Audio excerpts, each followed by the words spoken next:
Hello everyone, welcome to my YouTube channel.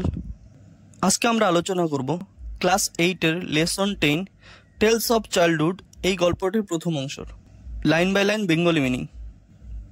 তোমরা যারা আজকে আমার এই ভিডিওটি প্রথম দেখছো তারা চ্যানেলটিকে সাবস্ক্রাইব করবে এবং যারা আগের থেকে করেছো তাদের সকলকে অসংখ্য ধন্যবাদ। এছাড়া আমার চ্যানেলে প্লেলিস্টে গেলে তোমরা ক্লাস 8-এর ভিডিও পেয়ে যাবে। আমি তোমাদের জন্য এই গল্পের ডিসক্রিপশন বক্সে ক্লাস 8-এর প্লেলিস্টের লিংক দিয়ে দেব। তো চলো কথা না বাড়িয়ে শুরু করা যাক।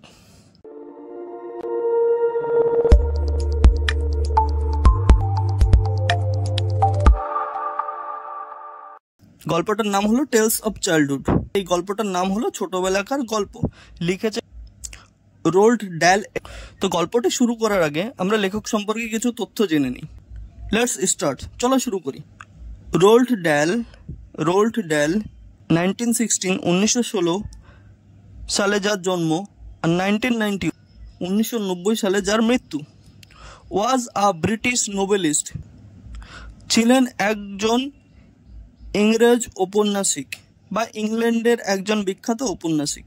শর্ট স্টোরি রাইটার, ছোট গল্প লেখক, পোয়েট, কবি, ফাইটার পাইলট, যুদ্ধ বিমানের চালক অ্যান্ড স্ক্রিন রাইটার এবং চিত্রনাট্যকার। Dahl rose to prominence in the 1940।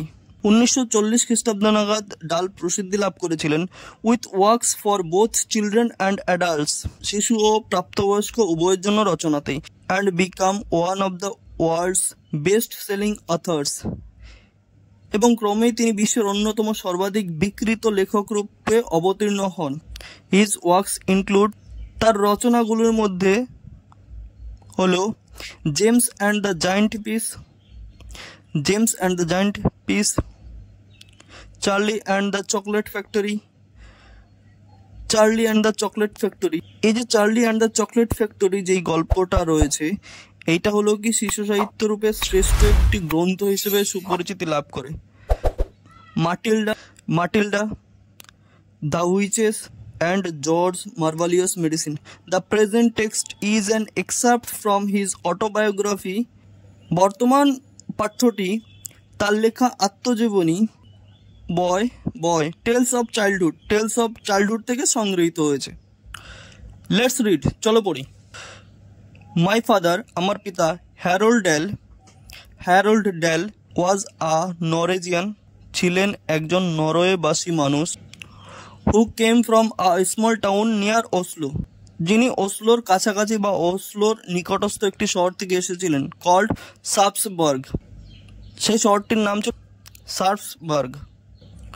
His own father, my grandfather, তার পিতা এবং আমার পিতামহ বা ঠাকুরদা, was a fairly prosperous merchant, যিনি ছিলেন একজন প্রতিষ্ঠিত ও সফল ব্যবসায়ী। হু ওনেড এ স্টোর ইন যার একটি দোকান ছিল সার্পসবার্গে, and traded in just about everything, এবং তিনি সেখানে সব কিছুই বেচতেন। From cheese to chicken wire, cheese থেকে শুরু করে মুরগির খাঁচা পর্যন্ত। মাই ফাদার, আমার বাবা, হ্যাড লস্ট অ্যান আর্ম, একটি হাত হারিয়ে ফেলেছিলেন বা খুইয়ে ফেলেছিলেন বা খোয়ান, হোয়েন হি ওয়াজ 14, যখন তার বয়স ছিল মাত্র 14 বছর। But had become a successful ship broker, কিন্তু তিনি জাহাজ কোম্পানির একজন সফল দালাল হতে পেরেছিলেন। আ শিপ ব্রোকার, একজন জাহাজের দালাল, ইজ এ পার্সন, সেই ব্যক্তি, who supplies the ship with everything it needs, যিনি জাহাজে প্রয়োজনীয় সকল জিনিসপত্রের যোগান দেন। When it comes into port, যখন সেটি বন্দরে আসে। ফিউল, জ্বালানি, অ্যান্ড ফুড, এবং খাবার। রোপস অ্যান্ড পেইন্টস, দড়ি-দড়া ও রং। সোপ অ্যান্ড টাওয়েলস, সাবান এবং তোয়ালে। হ্যামার্স অ্যান্ড নেলস, হাতুড়ি এবং পেরেক। And thousands of other little items, এবং আরও হাজারো রকমের টুকিটাকি জিনিসপত্র। A ship broker is a kind of enormous shopkeeper for ships. Enormous শব্দের অর্থ হলো বৃহৎ বা বড়। একজন জাহাজের দালাল হলেন জাহাজের জন্য এক ধরনের বিশাল বা বড় দোকানদার। and by far the most important item he supplies to them. এবং সবচেয়ে গুরুত্বপূর্ণ যে দ্রব্যটি তিনি যোগান দিতেন is the fuel, সেটি হলো জ্বালানি, on which the ship engine run, যা দিয়ে জাহাজের ইঞ্জিন চলে। in those days, সেই যুগে বা তখনকার দিনে only coal, জ্বালানি ছিল শুধুমাত্র কয়লা। he set up a shipbroking firm at Cardiff of South Wales, তিনি সাউথ ওয়েলসের কার্ডিফে জাহাজে যোগান দিতে হয় এমন জিনিস বা এমন প্রয়োজনীয় দ্রব্যের একটি আড়ত খুলেন। My father met my mother Sophia Magdalene Hesselberg, আমার পিতা আমার মাতা সোফিয়া ম্যাকডালেন হেসেলবার্গের সঙ্গে সাক্ষাৎ ঘটেছিল বা হয়েছিল ডিউরিং দ্য সামার অফ 1911, 1911 খ্রিস্টাব্দের গ্রীষ্মে, and were married soon after, এবং শীঘ্রই তাদের বিবাহ হয়ে যায়।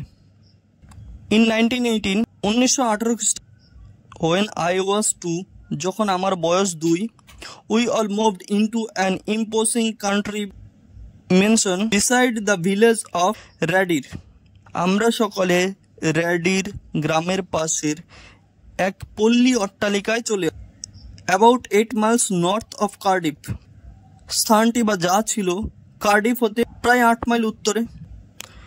আই রিমেম্বার, আমার মনে আছে, ইট ইজ এ মাইটি হাউস, এটি একটি প্রকাণ্ড বাড়ি, with turrets on its roof, যার ছাদে ছিল ছোট ছোট গম্বুজ, and with majestic lawns and the terraces all around it, এবং চারপাশে ছিল দুর্দান্ত তৃণে আবৃত প্রাঙ্গণ ও দালান বা চাতালাও বলা যায়।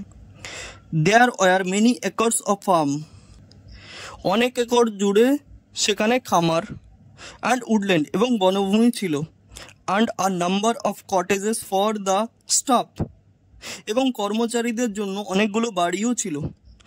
ভেরি সুন, খুব শীঘ্রই, the meadows are full of milking cows, তৃণভূমিগুলো দুগ্ধ গাবিতে বা দুধেলো গরুতে পূর্ণ হয়ে যায়। And the sties are full of pigs, এবং খোয়ারগুলি শুকরে। And the chickens run was full of এবং মুরগির ঘরগুলি মুরগিতে পূর্ণ হয়ে উঠল। There were several horses for pulling the ploughs and the hay wagons, নাঙ্গল আর খড়ের গাড়ি টানার জন্য অনেকগুলি ঘোড়াও ছিল। অ্যান্ড দেয়ার ওয়াজ আ প্লাউম্যান, সেখানে ছিল একজন কৃষক বা হলধর। অ্যান্ড আ কাউম্যান, একজন গোপালক বা রাখাল। And a couple of gardeners, এবং দুজন মালি। And all the manners of servants in the house itself, এছাড়া সকল প্রকারের কাজের জন্য বাড়ির মধ্যে চাকর বাকররাও ছিল। Thank you everyone for watching my videos. আমার এই ভিডিওটি ভালো লাগলে লাইক করবে, কমেন্ট করবে এবং বন্ধুদের সঙ্গে শেয়ার করবে। তাছাড়া যারা চ্যানেলটিকে সাবস্ক্রাইব করোনি তারা চ্যানেলটিকে অবশ্যই সাবস্ক্রাইব করবে এবং বেল আইকনটি অন করে রাখবে পরের ভিডিওর নোটিফিকেশন পাওয়ার জন্য। তো তোমাদের সঙ্গে নেক্সট ভিডিওতে দেখা হচ্ছে এই গল্পেরই পরের অংশের ভিডিওতে। Thank you everyone.